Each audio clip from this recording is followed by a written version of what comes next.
31 de diciembre del 2021, en edición extraordinaria, antes de la medianoche, se estaba publicando la ley 31.388, la ley 31.388, que prorroga por cuarta vez el proceso de formalización, con una indicación especial. A diferencia de la ley 31.007, la ley 31.388 establecía que el Estado peruano debía aprobar una política nacional para la minería a pequeña escala y la minería artesanal, a efectos de darle las condiciones al Estado peruano para que se sepa cómo vamos a legislar y resolver el problema. Entonces, ya con la ley 31.388 y con esta cuarta prórroga del proceso de formalización, aquí si no se le cambió de nombre, manteníamos en la denominación de Reinfo, es que en noviembre del año 2022 se publica la Política Nacional Multisectorial para la Minería Artesanal y de Pequeña Escala del 2030. Un documento bastante voluminoso, muy voluminoso e interesante por la data que contenía, o que contiene, porque la política está aprobada, el documento existe, lo pueden descargar, está en la página web del Ministerio. Lo interesante de esta política es que levanta muchos datos, muchas estadísticas que permiten comprender cuál era el origen del problema. Y hay un dato revelador en este documento diagnóstico, que es que el 85% a 90% de los mineros en proceso de formalización no pueden formalizarse porque el principal requisito, o el más importante para poder formalizarse, es la suscripción del contrato de explotación minera o el contrato de cesión minera. Como saben, hay otros requisitos, pero todos esos pueden ser perfectamente cumplidos por un minero informal porque dependen de él. Pero el contrato de explotación o el contrato de cesión minera está sujeto a la voluntad de la contraparte, que es el concesionario minero que tiene su concesión, y respecto a esa concesión le asiste el derecho y tiene todas las seguridades y protecciones, garantías aplicables en el ordenamiento jurídico peruano. Entonces, en ese documento se establece 85-90% de mineros informales no pueden formalizarse porque el concesionario no manifiesta voluntad alguna de poder celebrar el contrato de explotación debido a múltiples razones: estrategia, técnicas de protección, temores ambientales y principalmente razones económicas. Algunos mineros informales llegaban a mesa a celebrar los contratos de explotación y cuando leían la cláusula de venta exclusiva del mineral a favor del concesionario, se retiraban de la negociación, o los términos económicos no eran los esperados. Hubo algunos casos muy puntuales de compañías mineras de la minería que suscribieron un gran número de contratos de explotación, ciertamente, y fueron casos en su momento de éxito. Más adelante sí, la situación no lució de la misma forma como en su origen, pero ese era el escenario que teníamos aproximadamente al cierre del 2022. Recordemos que aquí ya tenemos, si se fijan en la parte inferior de la diapositiva, bastante convulsión política por los permanentes cambios en la administración pública y la cantidad de ministros que tuvimos por lo menos entre julio del 2021 en adelante. Entonces, avanzando en el tiempo, ya con la ley 31.388 y esta cuarta prórroga, pasamos a diciembre del 2024, en donde el escenario comienza a presentar más información y más eventos que conviene detenernos a revisar aquí también. Ya en diciembre del 2024, o para diciembre del 2024, que era la fecha límite para el proceso de formalización minera, había muchas cosas. Teníamos que, de acuerdo con la ley 31.388, tenía que presentarse del Ejecutivo al Legislativo una propuesta normativa para regular de una vez por todas el segmento de la minería artesanal y de pequeña escala. Se trabajó en un proyecto de ley MAPE en el Ejecutivo, un proyecto que ciertamente tenía muy buenas intenciones. Había diferentes pasajes en donde la ley promovía algunos incentivos, no sé qué tan atractivos podrían ser para los concesionarios, pero ahí estaban los incentivos. Se reservaban zonas para la MAPE, se establecían novedades como la asignación de cuadrículas inferiores a 100 hectáreas para los mineros a pequeña escala, a fin de que puedan ejecutar las actividades y logren formalizarse en extensiones más pequeñas. Pero el corazón del problema, que era la superposición entre la operación informal y la concesión minera, pues no tenía solución. No tenía solución, y esa fue la principal causa, entre otras tantas, de nivel político, por las cuales la ley MAPE presentada por el Ejecutivo a fines del año pasado no prosperó. Y ante la ausencia de una ley que regule definitivamente la suerte de la MAPE y el vencimiento de la cuarta prórroga del REINFO, es que se publica la ley 32.213 el 27 de diciembre del año pasado, de 2024.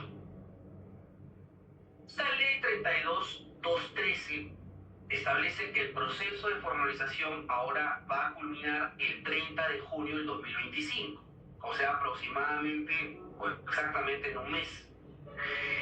Pero con la publicación de un decreto supremo de energía y minas, esta prórroga podría extenderse por unos 6 meses más, 6 meses adicionales, con lo cual podría, en el mejor escenario para los mineros en proceso de formalización, esperar hasta el 31 de diciembre del 2025 para saber si es que se culmina finalmente ahí el proceso o no. Ya veremos que esas expectativas son bastante tienen un margen de probabilidades bastante reducido. Bien, con la ley 32.213 y esta quinta prórroga ocurren también otros eventos. Tenemos que en abril de 2025, en abril de este año, se publicó la sentencia del Tribunal Constitucional contra la acción de inconstitucionalidad que presentó el Colegio de Abogados de Loreto contra la ley 31.388. Y acá conviene detenernos porque esta parte de la sentencia del TES es importante. ¿Qué sucede? Cuando se publica la ley 31.388, regresemos en el tiempo a 31 de diciembre de 2022, esta ley establecía que debía presentarse una iniciativa para regular el segmento de la MAPE formalización, o una norma que permita ordenar todo este complejo de dispositivos normativos que veníamos aplicando y sobreviviendo desde verano del 2012. Entonces, esa ley que debía presentarse al Congreso fue la ley que presentó la Administración de Energía y Minas en noviembre del 2024 y que no prosperó. Entonces, cuando se publica la ley 31.388, el Colegio de Abogados de Loreto demanda una acción de inconstitucionalidad contra esa ley bajo los siguientes argumentos. La prórroga permanente del REINFO, y en particular a través de esta ley 31.388, su artículo 1 y 2, lo que está generando es una vulneración a los derechos a la salud de la gente, de las personas, y también al derecho que tenemos todos a gozar de un ambiente adecuado para nuestro desarrollo personal. Entonces, la artillería argumentativa presentada en la demanda fue mostrar todos los efectos perniciosos de la actividad minera ilegal y de la actividad minera informal, que se viste informal, pero que es ilegal en algunos casos, no en todos. Y la intención de la demanda era que el Tribunal Constitucional declare la inconstitucionalidad de la ley 31.388 y con eso se culmine el proceso de formalización. Porque al no haber ley, al no haber prórroga, ya no tendríamos un escenario con mineros informales ejecutando las actividades que, de acuerdo con la demanda del Colegio de Abogados de Loreto, estaban ejecutando. El tema fue que en el camino se publica la ley 32.213 que deroga la ley 31388, que fue la ley objeto de cuestionamiento del TC. Y el tribunal, en este contexto, lo que hace es declarar improcedente la demanda porque habría producido el contexto que les comento, sustracción de la materia. Básicamente, no da lugar, no es útil, es inoficioso revisar el análisis de la ley 31388 porque esta está derogada a la fecha. Y tenemos una nueva ley, que es la ley 32213, que establece cómo es que va a prorrogarse el proceso de formalización nuevamente, es verdad, pero con la disposición particular de que el Ministerio de Energía y Minas ahora va a ser el ente rector del proceso de formalización y también que se va a crear un sistema interoperable con diferentes entidades de la administración pública para mejor controlar y establecer mecanismos de trazabilidad de los productos mineros y de la minería en general. Entonces, se declara improcedente la demanda, pero el TC cuida en mencionar un punto que podría resultar importante de cara a la nueva legislación que venga en este año, que es que exhorta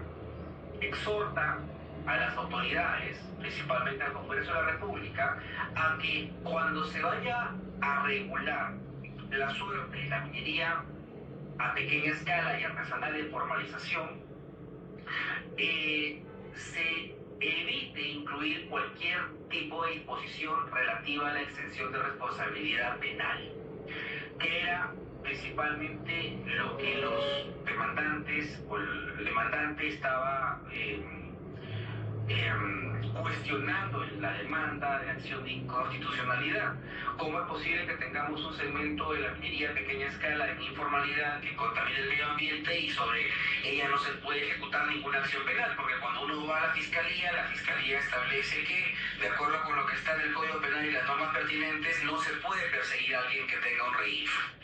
Entonces, esa disposición del tribunal en que se observe a futuro cualquier tipo de, o se evita a futuro cualquier tipo de disposición que exima de responsabilidad a los mineros en proceso de formalización, es algo que en principio, en un Estado constitucional de derecho, el Congreso debería recoger, ¿no? Porque es una sentencia exhortativa. Sin embargo, no es seguro que lo haga, pero está sobre la mesa igualmente.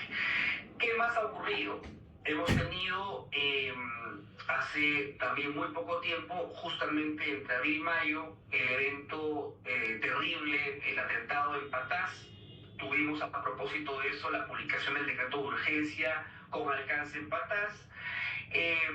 La ley 32213 y el reglamento, que es el que estamos para comentar esta mañana, el Decreto Supremo 009-2025-EM, concitó también hace alguna semana el pronunciamiento de los gobiernos regionales en contra de este nuevo marco normativo de la Rectoría de Energía y Minas para el proceso de formalización, y ya también hay voces que están argumentando que estamos frente a normas inconstitucionales y que sobre estas podría presentarse también una acción ante el Tribunal Constitucional, porque trasladar la acción reconocida en la Constitución.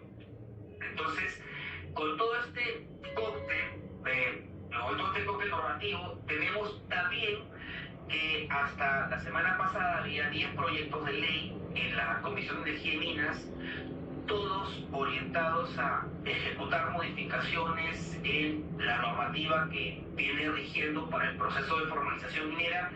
Y hace 3 días Fuerza Popular presentó un bastante extenso para modificar el decreto legislativo 1107, que es el decreto que establece las medidas de control para la comercialización de maquinaria, equipos y productos mineros, y establece la responsabilidad de todo adquirente de productos mineros y también las responsabilidades que tienen las plantas de beneficio formales e informales.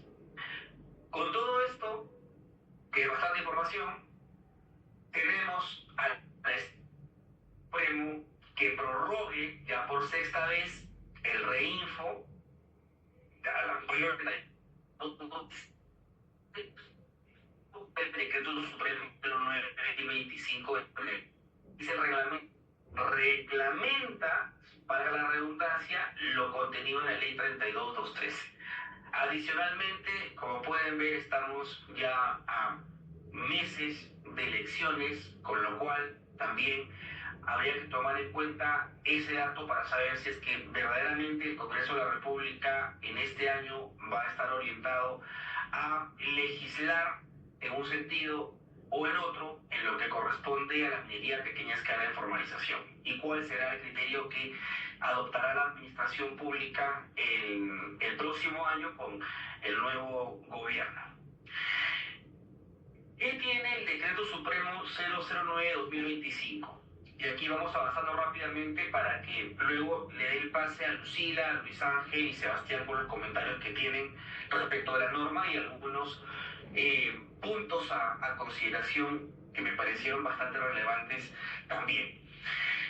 ¿Qué se dice? A ver, sobre el titular del Reinfo, se establece una nueva causal de exclusión que consiste en que si el titular del Reinfo, el titular de la inscripción del Reinfo, declara producción propia, una producción que realmente no es de él, sino que es de un tercero y que proviene de una labor diferente, de una labor ajena, esta situación configura una causal de exclusión.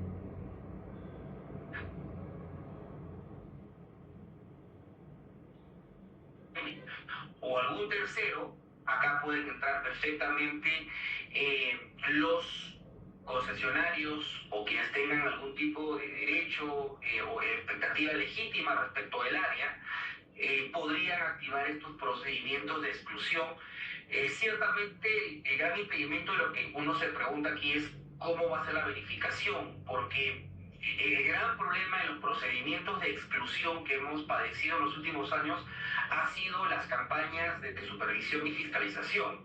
Si bien es cierto, es una constante en los gobiernos regionales el tema de la rotación de personal, los desafíos logísticos, presupuesto y la capacidad técnica también. Eso fue el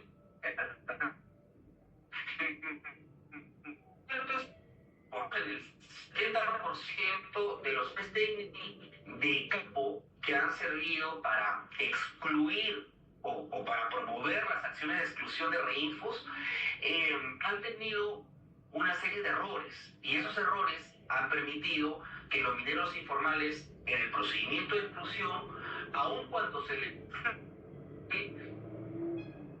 administrar instancia, puedan acudir a la segunda instancia porque el sustento técnico, el informe técnico legal con el que se adoptó la decisión administrativa no era del todo exacto, no había precisiones, se había vulnerado el derecho al debido procedimiento, entre otros argumentos. Entonces, aquí es importantísimo tener en mente que cualquier procedimiento de exclusión tiene que poner los reflectores en las visitas de campo, porque eso es lo que finalmente, cuando se presenta el expediente y se resuelve por una exclusión, puede generar impugnaciones, y impugnaciones objetivamente hablando bastante razonables y fundadas, porque lamentablemente las fiscalizaciones en campo tienen, como comento, múltiples falencias. Yo les comento, por ejemplo, en alguna oportunidad un caso que tuvimos. Llegó una empresa de la gran y mediana minería y nos dijo, por favor, Daniel y el equipo, revisen si lo que ha hecho el gobierno regional y la DGFM con estas exclusiones está ok, porque tememos que los mineros informales que estamos tratando de excluir impugnen esto. Queremos saber si es que hay argumentos o no. Y cuando uno revisaba las actas, veía pues que se habían hecho campañas de fiscalización en hasta 8 puntos. 8 puntos, las actas estaban en 8 reinfos de una gran extensión de concesiones mineras. Visita 9 de la mañana, 9:15 en el otro punto, 9:20 en el otro punto, 9:30 en el otro punto y 10 en punto en el último punto reinfo. y uno veía las distancias entre puntos de supervisión, Reinfo y otro, y eran distancias que cuando preguntábamos con el equipo técnico de la empresa, oye, pero ¿cuánto toma montarse en la camioneta desde este punto hasta este otro? Me decía, eso por lo menos es unos 20 minutos, si no media hora, porque hay que esperar, hay que hacer esto, hay que hacer el otro, hay que pedir permiso. Entonces, ¿qué tan razonable es que se sustente una exclusión ahí cuando las 6 o 7 verificaciones ocurrieron en menos de media hora? O sea, eso lo que significa es que en realidad el fiscalizador quizás no fiscalizó las áreas que tenía que fiscalizar, simplemente llegó a un punto y asumió información que no fue corroborada en su momento y todo eso lo sentó en el acta. Entonces, si yo fuera abogado del minero informal, ese sería un punto a discutir, como realmente ha sucedido en casos anteriores. Una de las revocaciones de exclusión más importantes que tuvimos hace algunos años, por ejemplo, fue el de la señora Gregoria Casas, en Madre de Dios, que con no guste o no guste, con todo lo mediático que se presentó el evento de contaminación en la zona de Madre de Dios y las pruebas que saltaban por defectos procedimentales en el procedimiento de fiscalización, el Consejo de Minería terminó revocando las exclusiones de la familia Vaca. Entonces, ahí hay que tomar bastante nota de cómo se van a producir las exclusiones. Otro punto interesante que me parecería un poco beneficioso, pero está contenido en el reglamento, es la necesidad de observar el precedente de observancia obligatoria del Consejo de Minería para los casos en los que el minero informal desee mover su operación minera de la concesión A la concesión B, siendo que la concesión B es de un tercero. En el 2019 ya el Consejo de Minería establecía la regla que tú puedes modificar el Reinfo, los datos del Reinfo, modificar el código de la concesión minera donde vas a mudarte, pero si esa concesión minera es de un tercero, tenemos que convocar al tercero y preguntarle si realmente quiere que ingreses a su terreno, a su área, ¿no? Eso se estableció como un precedente de observancia obligatoria y así venía cumpliéndose. De hecho, en la práctica lo que se ha venido solicitando es los contratos formales de explotación o de cesión minera para sustentar el traslado de la operación, y en muchos casos ha bastado simplemente con la notificación y la aquiescencia del concesionario por escrito, en cumplimiento del precedente de observancia obligatoria. Ahora, con este reglamento, además, se establece en una de sus disposiciones que para cambiar la ubicación de la operación de una concesión a otra, sí se va a exigir tener la concesión o tener un contrato de cesión minera o un contrato de explotación. Algo que a la interna con el equipo discutíamos y que les comentaba, me parece un poco contradictorio, porque o pedimos de una vez los contratos de explotación que sustenten eso, o nos guiamos por lo que establece el precedente de observancia obligatoria del Consejo de Minería, que es notificar sin ningún tipo de formalidad al concesionario. Creería que lo más seguro es lo segundo, o lo primero, perdón, los contratos de explotación o de cesión minera. Luego tenemos otra disposición en el reglamento, que es algo que está en suspenso, la famosa transferencia del titular de Reinfo, la transferencia de la titularidad de Reinfo por sucesión. Se establece en el reglamento que la asociación debe estar inscrita en registros públicos, y ya el Ministerio de Géminas ha advertido que esta disposición va a ser precisada o en todo caso va a ser derogada, que es lo último que se ha escuchado. Lo cierto es que cuando la autoridad ha sustentado esta disposición en el reglamento, ha hecho alusión a que esta disposición ya existía desde el año 2018, y eso no es del todo exacto, porque lo que teníamos en el 2018 era un dispositivo normativo que establecía que podía heredarse el Reinfo siempre y cuando el titular del Reinfo inicial haya sido titular de la concesión minera. Y ahí sí hay sentido, porque, o ahí por lo menos se tiene más sentido, porque sí es perfectamente posible, legalmente viable, heredar una concesión minera.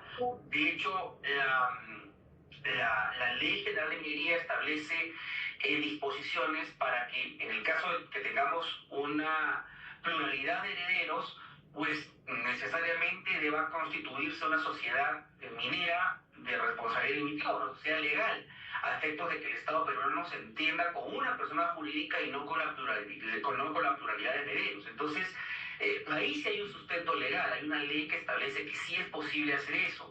En el caso del Reinfo, sí, pues uno revisa cuál es la base legal de esto y no la encontramos. Entonces es algo que probablemente vaya a dejarse sin efecto.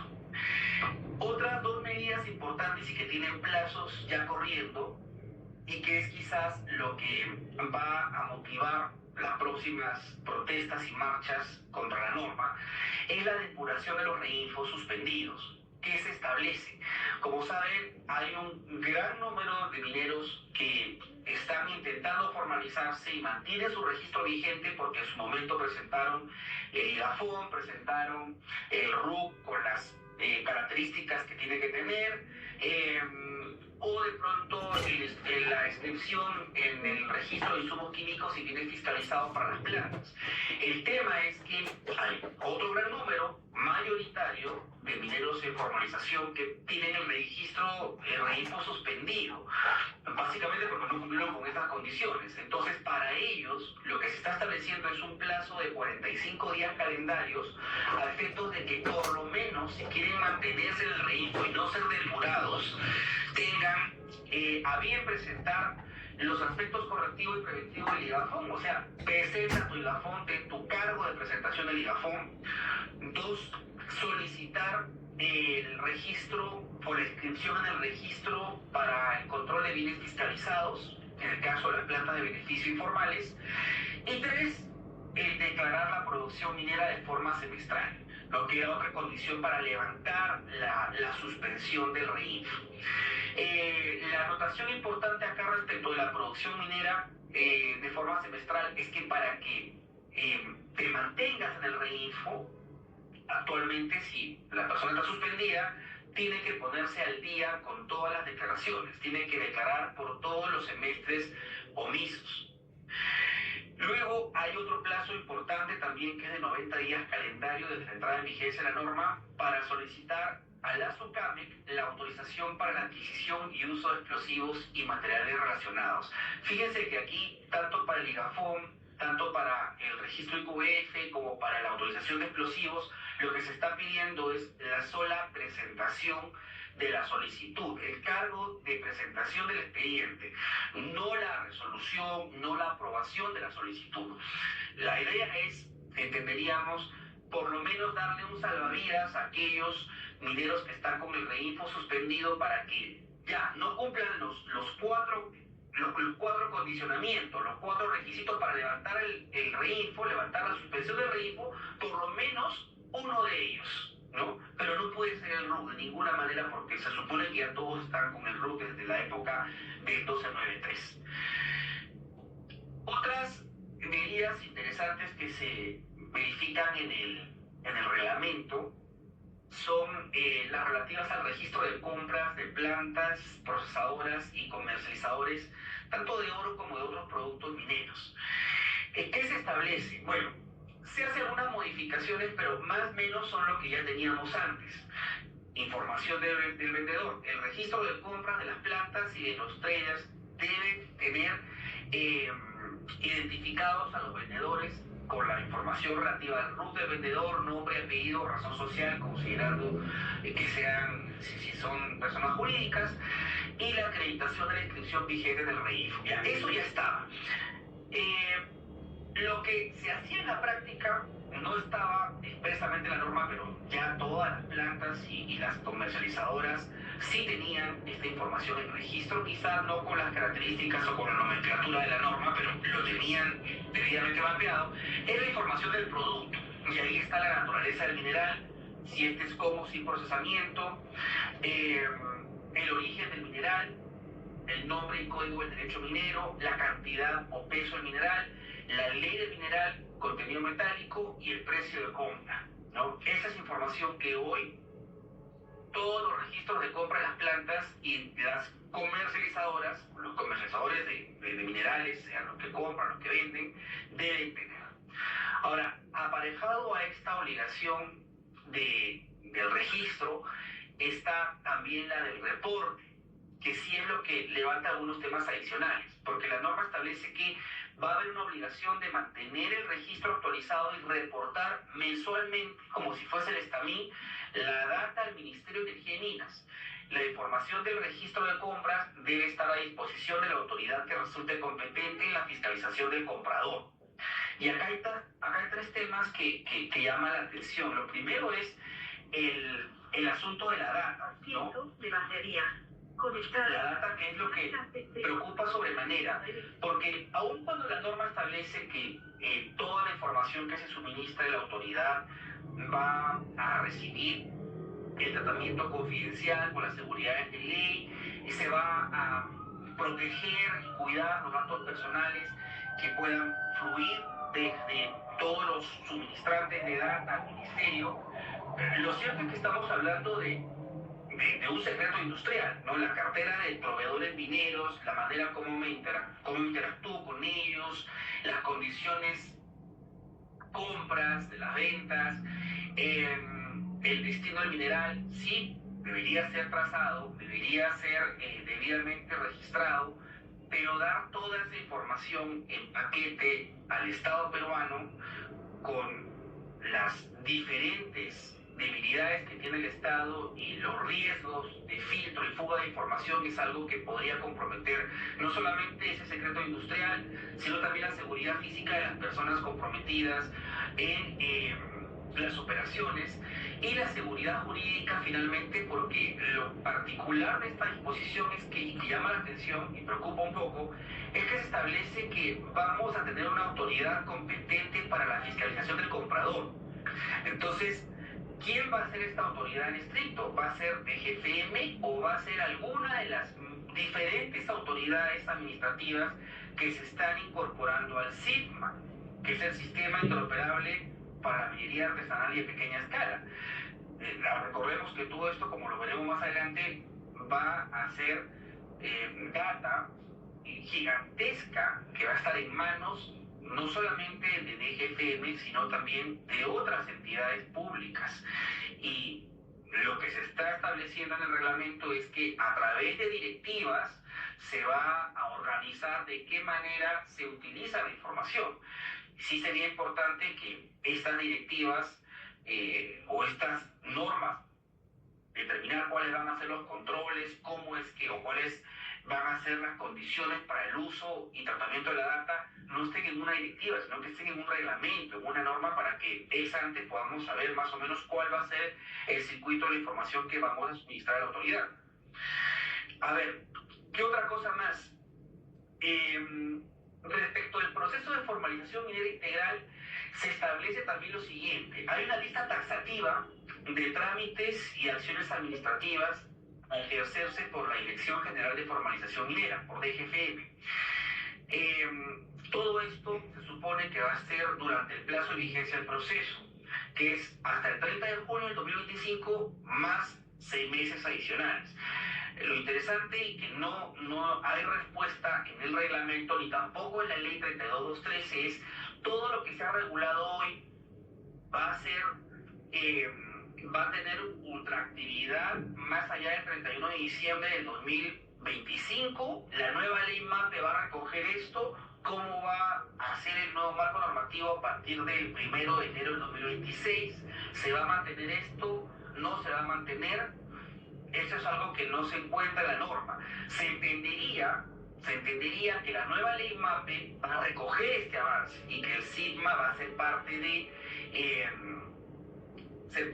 la nueva política y de las nuevas normas que vayan a regir a partir de enero del 2026, pero no se tiene certeza, por lo menos a nivel positivo, de esto. Entre los trámites y acciones taxativamente establecidos están los siguientes. Trámites: ¿qué cosa es lo que va a hacer Energía y Minas? Va a evaluar los IGAFON. Esto no lo va a hacer DGFM, sino lo va a hacer la DEGAM, la Dirección General de Asuntos Ambientales Mineros. ¿Qué va a hacer DGFM? Va a evaluar la opinión sectorial para explosivos. Recordemos que para obtener los explosivos ante SUCAMEC, los mineros a pequeña escala de formalización tienen que obtener previamente o obtenían previamente de los gobiernos regionales las opiniones sectoriales. Eso ahora pasa a DGFM. va a evaluar las solicitudes de autorización de inicio de actividades de los mineros en formalización, o sea, básicamente va a formalizarlos, y va a evaluar las solicitudes de modificación, actualización, exclusión, revocación o suspensión de inscripciones en el REINFO. Esto aplica para los titulares del registro REINFO, ¿no? Si yo quiero, puedo pedirle a DGFM la modificación de mi REINFO, la actualización. Y en el caso de terceros, y acá vienen los concesionarios podrían promover perfectamente, y les asiste el derecho, los procedimientos de exclusión a partir de denuncia de tercero. Los procedimientos de revocación también pueden gatillarse a partir de las denuncias del concesionario, o las solicitudes de suspensión igualmente, ¿no? También las condiciones para suspensión no han cambiado. Entonces, en principio, un concesionario minero que tiene su concesión invadida podría acudir a DGFM y promover, a través de una denuncia administrativa, acciones de exclusión, revocación o suspensión de inscripciones en el REIF. Entre las acciones administrativas que van a estar a cargo de la Dirección General de Formalización Minera, van a estar la administración y gestión del sistema de ventanilla única, la fiscalización de la información contenida en el REINFO, o sea, la data la va a manejar ahora DGFM. Ya lo hacía antes, pero dependía del suministro de data de los gobiernos regionales, y ahí había un desfase tremendo, porque en algunas ocasiones, por ejemplo, había inversionistas que deseaban trabajar, o empresas que querían proveer servicios o vender maquinarias y equipos a un minero en proceso de formalización, y en el REINFO, en DGFM, uno advertía que la persona estaba como suspendida, pero en paralelo teníamos que el GORE había levantado la suspensión a través de una resolución de la Gerencia Regional de Energía y Minas. Entonces, ese desfase se supone que ya no va a haber, porque ahora todo lo va a manejar la Dirección General de Formalización Minera. Y luego está la asistencia técnica a los mineros en proceso de formalización, que se supone también van a ser acciones directamente ejecutadas por la Dirección General de Formalización Minera. Finalmente, el SIGMA, el Sistema Interoperable de la Pequeña Minería y Minería Artesanal, se crea como un sistema en el que va a converger una gran cantidad de información. ¿Quién va a ser el gran administrador de este sistema? La Dirección General de Formalización Minera. Dice la norma que la Dirección General de Formalización Minera va a adoptar las medidas de seguridad para proteger la información confidencial y el tratamiento de los datos personales. Esperamos que así sea. ¿Y qué va a contener el SIGMA? Aquí está lo que preocupa un poco y llama a reflexión. El SIGMA va a contener toda la información que hoy por hoy manejan diferentes entidades públicas, y esta información está vinculada, por supuesto, a los mineros en proceso de formalización.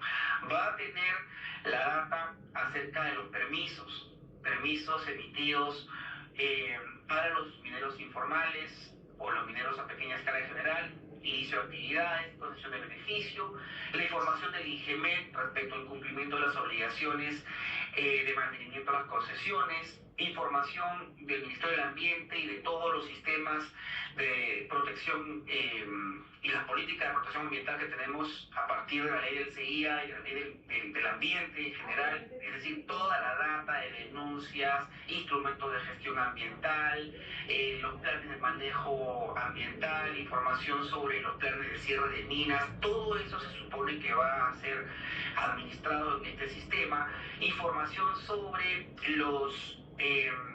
las inscripciones en SUNAT para insumos químicos y bienes fiscalizados, información tributaria, información de la UIF, información de SUCAME por explosivos, los contratos de explotación, cesión minera, van a estar también los datos vinculados al registro de compras, y ahí venía la preocupación que les comentábamos hace unos minutos, ¿no? Todo eso lo va a manejar DGFM, más la data del registro de compras, más la información que se reporta a través del GPS, ¿no? Que es también otra de las grandes novedades del SIGMA.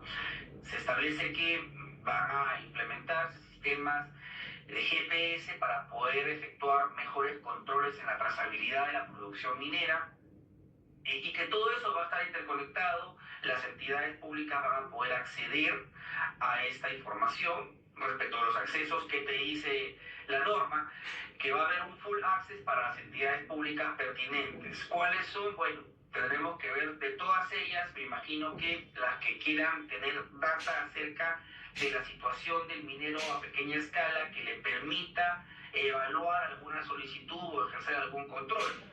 Se entendería que no van a tener acceso a todo, pero la norma no establece esas restricciones. Los pequeños productores mineros y productores mineros artesanales van a tener acceso a sus propios datos y a sus expedientes, y el público general, los mortales, vamos a tener acceso solamente a las estadísticas. Y aquí sí hay una recomendación, una crítica que valdría la pena sea recogida en algún momento y se legisle sobre esto. Hay muchísima data categorizada como de acceso público, información que es de acceso público, pero que hay que estar permanentemente solicitándole a las autoridades, y DGFM no es la excepción. Yo propondría, por ejemplo, que todas las respuestas a las consultas formuladas por las entidades administrativas, por el Poder Legislativo y por los administrados y la gente de a pie, se publiquen y se sepa qué cosa es lo que DGFM ha ido respondiendo al administrado A, al administrado B, al congresista, a la entidad de gobierno tal, a la entidad pública X, Y, Z, para saber cuáles son los criterios, porque hay una serie de criterios que no están en las normas y que todo es preguntemos a ver cómo va a resolver DGFM, y ese criterio queda asentado en una respuesta puntual a una persona, pero es un criterio que si se comparte haría muchísimo bien y nos daría muchísima claridad, no solamente a los titulares de actividades de formalización, sino también a los compradores, a las plantas, a los transportistas, a los proveedores de bienes de capital, a los proveedores de servicios, a los puertos, a todo el mundo. Pero dicha información no es pública, tenemos que pedirla, y para pedirla tenemos que saber que existe, y no hay manera de saber si existe eso. Entonces, una buena medida podría ser publicar aquellas respuestas en donde la autoridad ha comunicado criterios resolutivos, o cómo es que resolvería, o qué tan permitida está una acción, o qué tan proscrita está la otra, para que podamos tener un poco más de luces respecto de cómo se interpretan estas normas. Ahora, respecto del SIGMA, también se establece que se va a implementar de forma progresiva y por fases, lo cual también genera preocupación, porque si se supone que la ley 32.213 va a dejar de existir, va a perder vigencia cuando se publica la nueva ley MAPE, ¿qué va a pasar con el reglamento de la ley 32.213? Se supone que tiene que seguir la suerte de la ley, a menos que la nueva ley MAPE recoja todo esto. Pero como no tenemos certeza de eso, se trabaja sobre lo que existe. Y sobre lo que existe, ¿qué cosa es? Es que todo esto, se supone, va a estar vigente durante todo el año 2025. Esperamos que se mantenga este gran avance para la siguiente legislación. Pero aún así, si esto va a reemplazar el sistema actual de control, de fiscalización y el orden natural de las cosas, preocupa que la implementación sea progresiva y por fases, porque eso significa que todo lo que se está promoviendo hoy no va a ser automático, esto va a tomar tiempo, más todavía si va a estar en función, va a estar sujeto, va a estar supeditado, va a estar subordinado al presupuesto. Si no hay presupuesto, el SIGMA, por más interesante que luzca, no va a resultar operativo. Y además hay que sumarle esto los plazos para la contratación de bienes y servicios. Entonces, aquí hay un tema que valdría la pena que en la próxima ley MAPE se establezca claramente cuál va a ser la suerte de esto, y si es que se va a asignar presupuesto, o cómo es que vamos a sustituir el sistema actual de fiscalización de la minería en formalización y todo lo que está rodeando a este fenómeno con el SIGMA. que no se va a implementar de la noche a la mañana. Por último, se establece también en la norma que hay que fortalecer la trazabilidad a través de inteligencia artificial, blockchain y uso de GPS. Todo eso también luce muy bien, está muy bien, pero la gran pregunta, y es algo que no solamente lo hemos levantado al momento de leer el reglamento y también lo veíamos desde la ley 32213, sino que también quienes han revisado la ley y han revisado el proyecto de este reglamento han advertido, oigan, el SIGMA luce más como un sistema administrativo que operativo, porque en buena cuenta lo que nos están describiendo con el reglamento es: vamos a tener un super banco de data, un megabanco de data pública, que antes estaba en manos de IGM, en manos de SUNAT, en manos de la policía, en manos de Energía y Minas, del MINAM, de OEFOS, de todo el mundo, pero ahora todo eso va a estar concentrado en un solo sistema y todos van a poder entrar a ese sistema, revisar la data, el minero solamente a su información y los terceros, el público en general, que mire y que vea las estadísticas nada más. Algo que es contradictorio porque gran parte de esa información que va a estar en el SIGMA es información pública. O sea, ¿por qué no podría tenerse acceso a los expedientes administrativos, a las resoluciones administrativas de los órganos de gobierno sobre expedientes presentados vinculados a recursos naturales? Entonces, este SIGMA luce más como un sistema administrativo, ¿no? Un banco de papeles, que un sistema realmente que permita trazar el mineral, permita determinar cómo es que se va a fiscalizar, cómo es que se va a verificar que el mineral pues no salte de un camión a otro. ¿Eso cómo se va a hacer con el GPS? Porque si es con el GPS nada más, ahí tenemos un problema. Y tenemos que ver la experiencia que ya tuvimos en Madre de Dios, allá por el 2012, que no funcionó. Y también tenemos que ver la experiencia que hemos tenido en hidrocarburos. O sea, en hidrocarburos se está implementando el GPS y, bueno, yo sí que meto GPS, pero se ha implementado sobre la base de un sistema de trazabilidad que sí es un poco más certero, que es el SCOPE, el sistema de compras y órdenes de pedido, donde el combustible perfectamente es trazable. Y a eso, para verificar que eso realmente exista, es que se aplica el GPS. Pero aún así, en esos casos hay un gran número de administrados que le sacan la vuelta al GPS y luego sin termina están listando los sancionadores. Lo mismo ha ocurrido con el FICE, ¿no? Y por los autos que se están beneficiando de las medidas del FICE a propósito de el tráfico de los chips. Entonces, dejarlo todo al GPS sin un cerebro que se encargue de leer la data, creo que no va a ser un sistema que va a reportar los resultados que se desean. Me parece que lo que se ha regulado a través del reglamento referente al SIGMA es un buen inicio. Si se está recabando toda la data, ya existía, estaba en diferentes ministerios, ahora va a estar todo en manos del DGFM.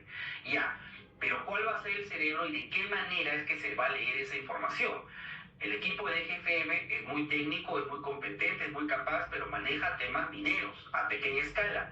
¿Cómo va a leer la información vinculada a insumos químicos? ¿Cómo va a leer la información vinculada a explosivos? ¿Va a tener asistencia? ¿Cómo van a coordinar? Eso se supone que va a salir por directivas. Entonces, y si todo esto está sujeto a presupuesto y a que el inicio y la implementación va a ser progresivo, tenemos ahí una tarea pendiente para la ley MAPE que viene y para la próxima administración pública. Esto es lo que tenía para compartir con ustedes y ahora sí le doy pase al panel para saber cuáles son las principales impresiones, observaciones que pueda tener Lucila, Luis Ángel y Sebastián sobre los alcances de este reglamento y sobre todo los principales desafíos, contingencias y recomendaciones que encontramos viendo ya la experiencia de todos estos años. Son 13 años en donde hemos visto casuística aplicable a los concesionarios. Hemos padecido con ello los procesos de exclusión. Hemos visto casos vinculados a incautaciones, problemas en el transporte, problemas con los traders, problemas con los puertos, problemas con los proveedores de bienes de capital, con la maquinaria, equipos, bancos. O sea, es una gran cantidad de agentes económicos que están involucrados en la cadena de valor de la minería a pequeña escala que podrían tener cierto tipo de consideraciones ahora con este reglamento y tomar en cuenta algunas notas que vale la pena revisar a fin de evitar alguna situación no deseada, ¿no? Lucila, ¿cómo ves esto? ¿Cómo estás, Daniel? Gracias. Muchas gracias a todos por estar con nosotros el día de hoy, una realidad muy interesante.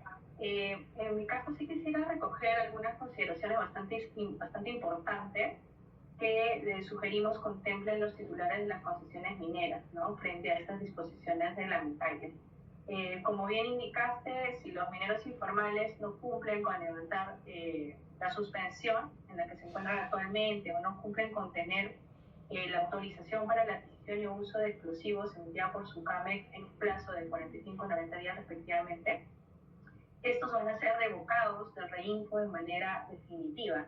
Entonces, esta situación, esta salida de estos mineros informales de REINFO, en realidad podría ser una oportunidad para que los concesionarios mineros puedan gatillar o considerar la interposición de las denuncias por minería ilegal, atendiendo a que estos mineros ya no van a estar coberturados por lo establecido en el decreto legislativo 1351, ¿no?, que permitía ahí o determinaba una exención de responsabilidad para los agentes de delito de minería ilegal que estuvieran inscritos en la ley.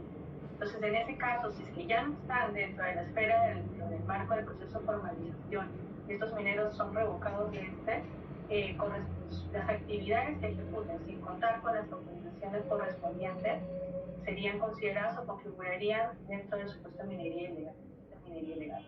Y ante ello, el concesionario minero tendría mecanismos legales para poder denunciar esta situación y solicitar a las autoridades competentes que puedan intervenir en ello. Además de esa recomendación, también sería muy importante que, considerando que los mineros informales van a ser finalmente excluidos de REINFO y estas áreas donde ejecutaban sus actividades mineras van a encontrarse libres.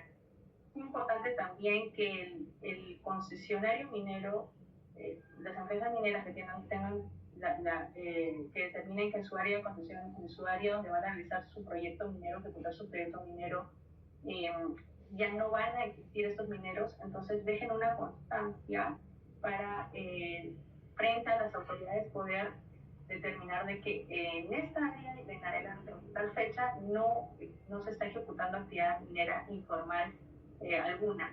Y ello no sabemos nosotros si es que en adelante el Ejecutivo o el Congreso finalmente decida aperturar nuevamente el REINFO o establecer determinadas especificaciones para el ingreso en entonces es importante que los concesionarios puedan respaldar esta situación, indicando en mi área ya no existen mineros informales y así evitar alegaciones posteriores de estos para que puedan indicar de que han estado en el área durante 5 años o 3 años previos a la inscripción o la nueva inscripción que podría darse en el registro de formalización minera.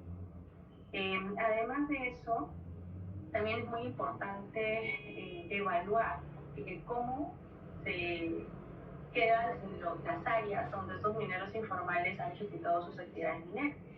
El concesionario minero podría estar habilitado a reportar esta situación ante las autoridades competentes, estos efectos de evitar algún tipo de responsabilidad frente a los daños o los pasivos ambientales que pudieran generarse por la ejecución de estas actividades.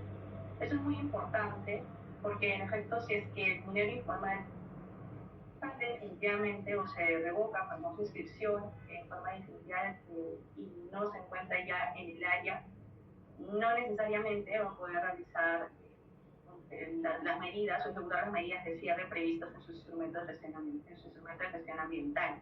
Entonces, ahí es muy importante que el concesionario pueda evaluar la situación en el momento en que ya se retira este minero informal y dar cuenta a las autoridades de cómo el área finalmente está quedando a la fecha, ¿no? Asimismo, también es importante que puedan considerar o evaluar si es que han suscrito algún contrato de explotación, algún contrato de cesión minera con estos mineros informales que también van a ser excluidos del REINFO. Determinar en estos contratos qué tipo de obligaciones o responsabilidades han asumido, ¿no? Ello a fin de que posteriormente, o cuando ya estos salgan, ustedes no queden como responsables frente a las autoridades. Para ello, como bien indicaba Daniel, hay mecanismos para poder presentar, ¿no? E informar a la autoridad sobre las actividades que realizan estos mineros informales sin cumplir con las medidas de seguridad ocupacional minera, sin las medidas ambientales correspondientes o frente a algún incumplimiento de la normativa ambiental correspondiente. Y a la fecha, inclusive, en los casos que hemos podido ver en el área, hemos podido interponer denuncias administrativas, dando cuenta a las autoridades. Sobre ello se han realizado fiscalizaciones también. Entonces, y normalmente, por lo general, este tipo de procedimientos han demorado justamente porque las autoridades regionales no tienen muchas veces la logística, ¿no?, necesaria, y no se hacen las fiscalizaciones de manera adecuada, con la data técnica correspondiente ni oportuna, y finalmente se retrasa o se dilata la salida del minero informal, la exclusión del minero informal. Entonces, ahora que la Dirección General de Formalización Minera va a ser la que va a estar a cargo de estos procedimientos o de los trámites como un reglamento, sí sería importante poder interponer oportunamente este tipo de solicitudes y evidenciar y documentar adecuadamente cómo los mineros informales están ejecutando sus actividades, quizás fuera de los puntos donde están autorizados, quizás realizando actividad aún cuando se encuentran en situación de suspendidos, o sin cumplir con las medidas de seguridad y salud ocupacional minera, o incumplir la normativa en materia ambiental. Estas son algunas consideraciones que puedo recoger para ser consideradas por los titulares de concesiones.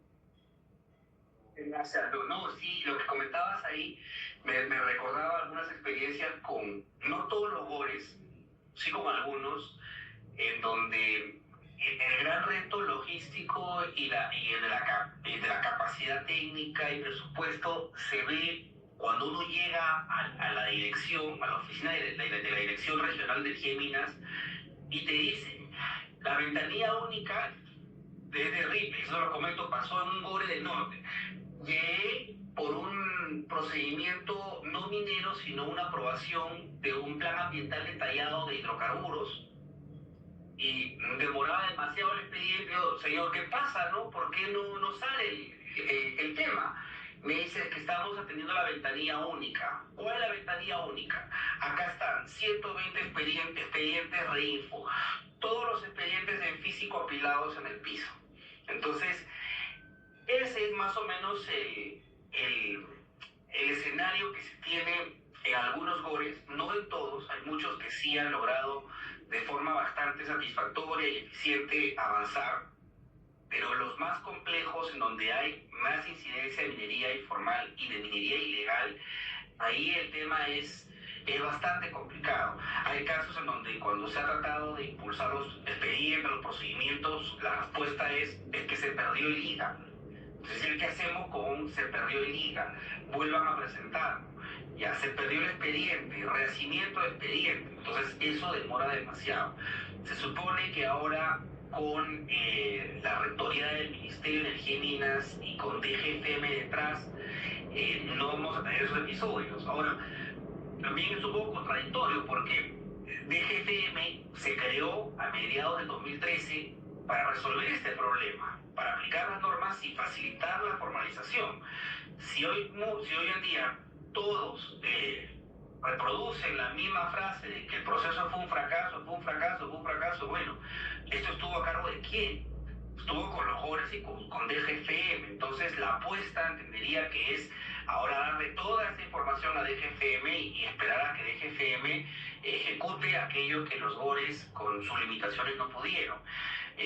¿Va a ser posible? ¿No va a ser posible? Es algo que lo veremos con el tiempo. Por tu lado, Sebastián, ¿qué impresiones tienes del reglamento? ¿Qué tal, Daniel? ¿Cómo están todos? Buenos días. Bueno, creo que por mi lado habría que señalar sobre todo, un poco recalcando lo que mencionó Lucila, el tema del plazo de los 45 días para que los reinfos suspendidos puedan presentar algunos de los requisitos para mantenerse dentro del reinfo, ¿no? Puesto que recordemos que en caso de como suspendidos no pueden operar, pero permanecen dentro del registro, lo cual ya es importante dentro de esta vía excepcional y extraordinaria que representa el reinfo, ¿no? Y si reactivan, cumplen con levantar sus observaciones, pueden reactivar su reinfo y empezar a operar de nuevo. Pero en caso no cumplan con este requerimiento y pierdan la inscripción, estamos hablando que ya no van a poder operar, van a salir del sistema de formalización, y cualquier operación que haga va a poder calzar en todos los supuestos penales que actualmente están regulados, ¿no? Y que a los reinfo no les aplicaban. Y no es solo temas de minería ilegal, que es el más fácil de todos de aplicar, sino también en casos generen contaminación ambiental, tenemos el delito de contaminación ambiental, tenemos delitos de lavado de activos, delitos de financiamiento de minería ilegal para empresas que quieran invertir en este tipo de compañías en vías de formalización, lo cual va a causar evidentemente que las empresas pierdan estos financiamientos, ¿no? Puesto que todos sus inversores no van a querer verse involucrados no solo en tal vez multas o demás, sino en ya temas penales. Eso por un lado, creo que es importante que puedan cumplir con eso para mantener su registro y que la depuración cumpla su objetivo, ¿no? Que definitivamente se eliminará a los que no puedan presentar estos requisitos y que por ende no puedan continuar con el procedimiento de formalización. Por el otro, también creo que me gustaría hablar sobre la trazabilidad y cómo también hay disposiciones que están tratando de regularla y que, bueno, tal vez tienen buenas intenciones, pero vaya a ser un poco complicado regularlas específicamente, ¿no? Como Daniel igualmente mencionó, ¿cómo voy a regular que este lingote que tengo acá, bueno, obviamente en un mundo hipotético, viene de un producto, de una producción de un minero X que lo ha declarado y no de otro? En estos casos no, es un poco complicado llegar a ese nivel a ese nivel de detección de que estoy declarando producción que no es mía, ¿no? Y esto es algo que viene desde siempre. Es una problemática que he visto con bastantes clientes también. Y claro, esto ya depende también del propio mercado, de cómo las personas que comercializan con reinfos exigen los requerimientos a estos mineros para que, sabiendo de que están cumpliendo con todos los requisitos y que no están ante un minero en vías de formalización, que en realidad jamás va a poder formalizarse, ¿no? Y cómo tratan de probar esa trazabilidad mediante guías de remisión, mediante las declaraciones de producción y demás. Y claro, ya está dentro de cada uno el riesgo que decide tomar, puesto que evidentemente ante un mayor riesgo de que sea un mineral proveniente de operaciones no legales, es probable que el precio también sea menor. Y esto es una decisión en la cual los compradores de estos productos de origen mineral van a tener que tomar, ¿no? Creo que hay bastante que ver, habrá bastante que evaluar qué es lo que va a continuar. Como hemos visto, el reinfo es como una especie de tercera etapa de los sistemas que se han implementado en el país, y básicamente ha sido lo mismo, solo que cambiándose de nombre, y esperemos que la ley MAPE, que al final sea la ley final en este proceso de formalización, no sea más de lo mismo con otro nombre. Creo que por ese lado es lo que podría comentar Daniel. Gracias por la oportunidad. Gracias, Eva. Sí, a mí lo que me preocupa es lo de la debida diligencia que rescata, ¿no? El elenco de delitos penales ciertamente es bastante amplio, ¿no? menos hemos tenido oportunidad de revisar casi la ocurrencia de todos los delitos, no en asesoría necesariamente a los involucrados, pero sí a quienes se han visto afectados de forma colateral. Por ejemplo, el proveedor de maquinaria y de equipos da la maquinaria, el equipo de leasing, y de pronto una acción de interdicción termina destruyendo en el corazón de La Pampa dicha maquinaria. ¿Por qué le diste esa maquinaria a esa persona? ¿No? Ahí viene un tema. El deber de diligencia es saber con quién me voy a relacionar y hacia dónde va mi maquinaria. Entonces, hay algunas compañías que ya han establecido diferentes controles, otras están en ese proceso. De igual manera, quienes prestan servicios. En algún momento, una empresa contratista bastante conocida llegó con un caso y dijo: me están denunciando por minería ilegal. O sea, yo lo que estoy haciendo es ejecutar una labor de acuerdo con el contrato de locación de servicios que tengo con esta empresa minera. Yo no sé si son PPM, son PMA, son lo que fuera. Es una empresa grande, es una empresa que tiene operaciones aquí, allá, y varias vinculadas, y me dicen en la fiscalía que esta empresa aparentemente estaba operando ese punto en el que me mandaron a trabajar al amparo de un reinfo. Y revisando la composición accionaria de la compañía y los volúmenes de producción que manejan, pues no eran PPM, pequeños productores mineros, no eran mediana y gran minería, régimen general. Por tanto, el uso indebido del reinfo y los efectos producidos en la actividad y mi intervención sí casarían como minería ilegal. Y aquí estamos. Entonces, ese tipo de situaciones concurren. Y el gran tema ahí es cómo es que hasta el momento, 13 años después, todavía no tenemos un checklist oficial.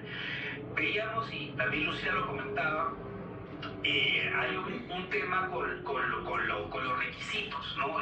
En el registro de compras que se está modificando ahora, establece una serie de disposiciones que tiene el comprador, vendedor o la planta que precisar para identificar el producto e identificar al vendedor.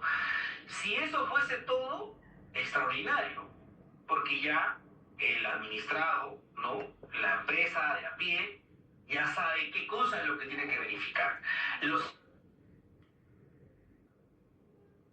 eso, el 1107 dice otra cosa, y en la práctica, cuando uno va a exportar el producto, SUNAT sugiere otros requerimientos que van más allá de lo que establece el registro de compras. Y esa debida diligencia hasta el momento no ha sido debidamente explicada en las normas, y parece que tampoco se va a establecer, ¿no?, en algún momento, porque es bastante complicado y el Estado no quiere establecer un sistema a través del cual, con un requerimiento puntual, se pueda validar el origen lícito del producto.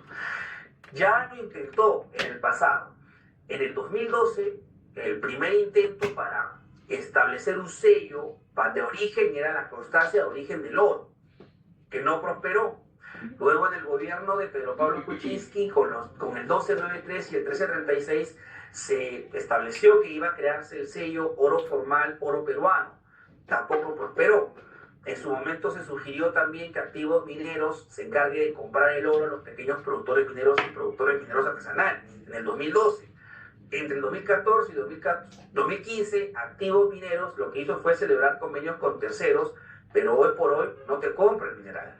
Entonces, ¿cuál va a ser el umbral, cuál va a ser la valla de debida diligencia que el comprador, que la planta debe observar para que ese producto minero que se está adquiriendo, que se va a procesar, sea un producto libre de cualquier cuestionamiento en el siguiente eslabón de la cadena?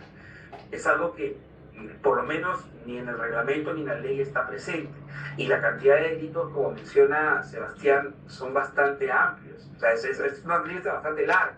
El último delito vinculado a minería ilegal que de pronto tuve oportunidad de chequear fue el de receptación a una empresa que presta servicio de almacenes, le habían dejado ahí el mineral por receptación involucrada en una investigación.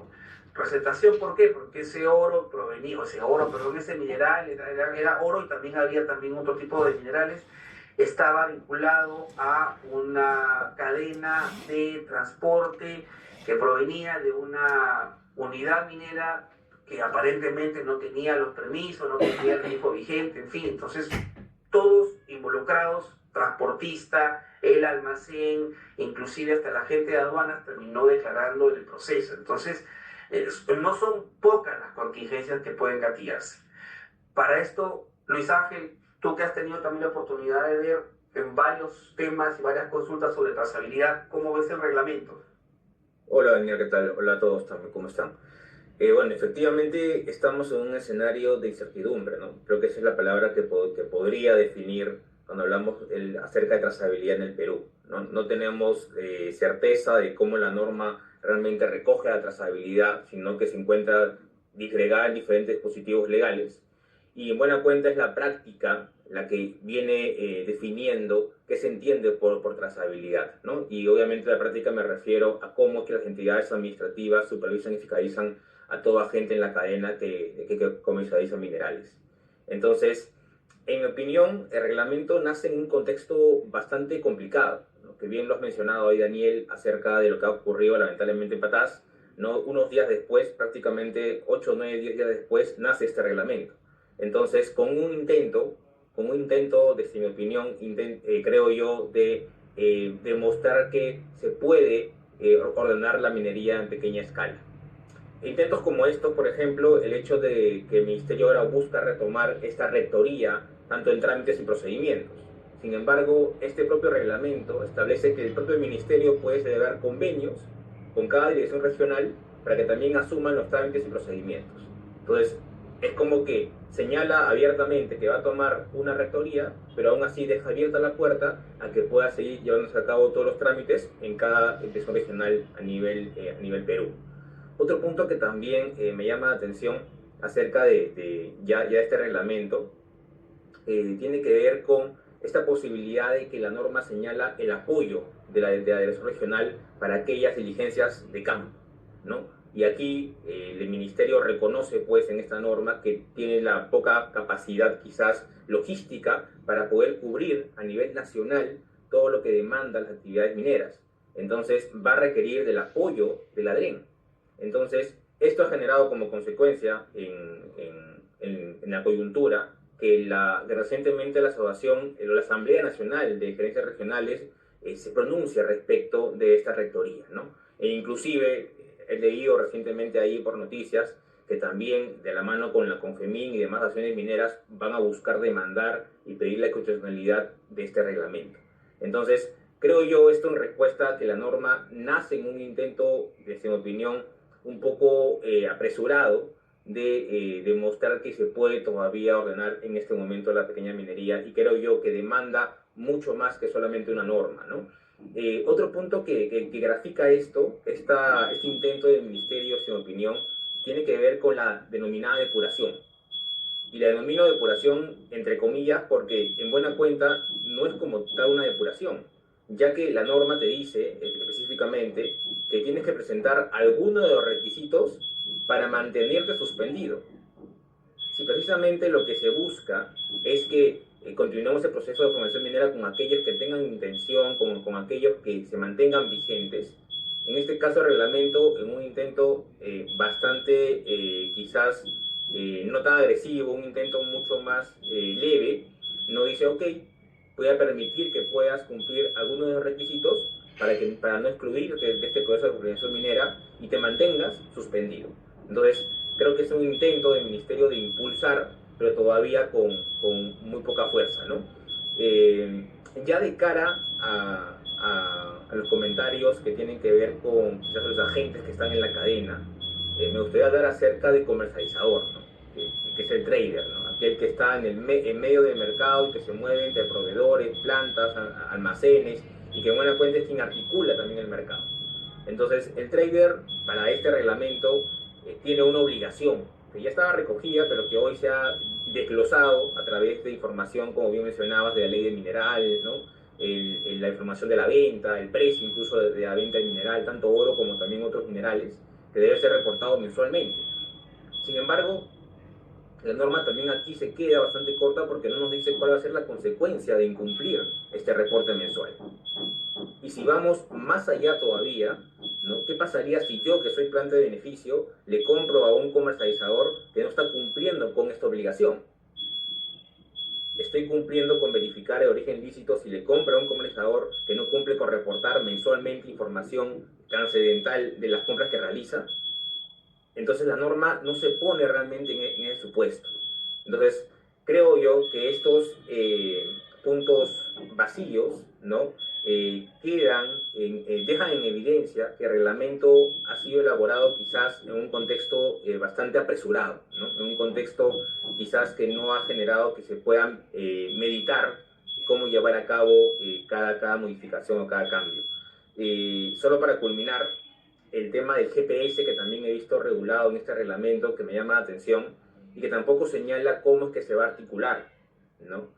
Cuando he revisado la legislación que se emitió por los hechos lamentables que ocurrieron en Patás, vi que, por ejemplo, ahí sí se ha establecido que el GPS tiene que estar registrado en el Ministerio de Transportes y va a ser fiscalizado y auditado por la Sutran. Entendería que este reglamento, cuando se refiere al GPS a nivel nacional, va a seguir también la misma lógica, ¿no? Para que no se encuentre en contraposición con lo que también ocurre en la libertad. Eso, Daniel, serían mis comentarios acerca de este reglamento.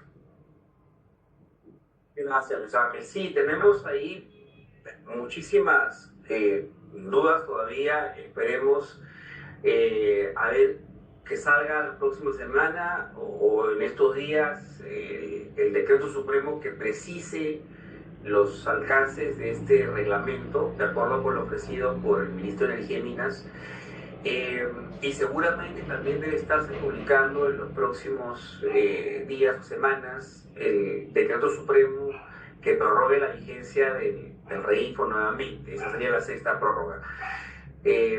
Como les comentaba, hay aproximadamente 11 proyectos de ley con diferentes disposiciones, unas más razonables que otras, para implementar la ley MAPE. Estamos a la espera del dictamen también del Congreso. Hay muchísima información que está fluyendo y también los actores sociales se están moviendo. Los gobiernos regionales están muy en desacuerdo con abdicar, con que se les retire estas competencias para fiscalizar y para revisar todo lo concerniente al proceso de formalización minera. Y por otro lado también los mineros que están en proceso de formalización, tanto vigentes como suspendidos, están informando de algunas marchas que probablemente, o una huelga inclusive, que pueda surgir en los próximos días. Ello debido a que la depuración establece un plazo bastante corto, ¿no? Ciertamente, para las actividades de explotación, el no presentar alguno de los requerimientos para levantar la suspensión en el plazo es un poco complicado porque es muy breve, ¿no? 45 días, es por lo menos para Ligafón, es un plazo bastante breve. Habría también que cuestionar, tenido 13 años para esto y esperan la última hora, en fin. Pero también para los vigentes es todo un asunto, porque si la decisión, si el comunicado de la actual administración es darle punto final al proceso de formalización este año, ¿cuál va a ser la suerte de todos aquellos mineros que se encuentran con todos los requisitos presentados, a excepción del contrato de explotación o el contrato de cesión minera? Ese es el gran problema, como comentaba al inicio, y que hasta el momento ningún dispositivo normativo vigente soluciona, ¿no? Lo único que se ha ofrecido es diálogo, más diálogo, mediación, pero ello ya existe desde hace 13 años y no se ha podido quedar o arribar a un resultado positivo, favorable o medianamente aceptable. El tema de las plantas informales es otro capítulo que daría para mucho más, pero con Luis Ángel revisábamos ahí los números. aproximadamente más de 300 y pico plantas se encuentran dentro de la formalidad, pero hay un número bastante elevado, creo que son 8.000 y tanto plantas informales, ¿no, Luis Ángel? Sí, 8.000 plantas, así es. 8.000 plantas de beneficio informales, ¿no? Que desde hace 13 años, eh, ahí sí me parece que no hay mucha excusa, porque no dependes de un tercero, ¿no? O por lo menos el tercero no es el concesionario, sino el dueño del terreno. Y ya si es que el dueño del terreno no te permite, de pronto, si estás aquí es porque te ha permitido, porque de lo contrario las defensas posesorias y las acciones de interdicción, las denuncias de usurpación hubieran surtido efectos. Pero en el caso de las plantas informales, que lleguemos a un número de 8.000, creo que solamente 2.000 están vigentes, ¿no?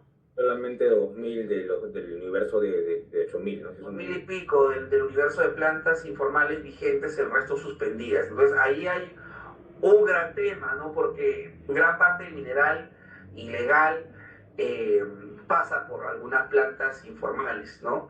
En las plantas formales hay muchos más controles, ciertamente. De vez en cuando quizás hay algún tipo de situación contingente, como hay en todo negocio, pero el grueso del tráfico puede estarse dando también en las plantas no formalizadas. Entonces, muchas gracias por el tiempo a todos. Hemos llegado al final del webinar. Nos gustaría seguir discutiendo más sobre estos temas. Seguramente va a haber una gran cantidad de preguntas. Los invitamos a que cualquier inquietud, cualquier pregunta que tengan puedan canalizarla a través de los correos electrónicos y con mucho gusto vamos a poder responderlas. Igualmente, en tanto tengamos alguna otra novedad, nos daremos un tiempito para organizar una sesión para compartirles esta información que creemos siempre ayuda a poder orientar mejor legalmente por dónde ejecutar las acciones, por dónde encauzar el negocio para evitar problemas, complicaciones a futuro con las autoridades y sobre todo en procura de una minería responsable, formal, que es lo que todos los peruanos queremos. Muchas gracias por su tiempo, que tengan un buen viernes y un muy buen fin de semana. Gracias Lucila, gracias Luis Ángel, gracias Sebastián, gracias Chiro. Buen día. Gracias a todos. Buen día. Gracias a todos. Hasta luego.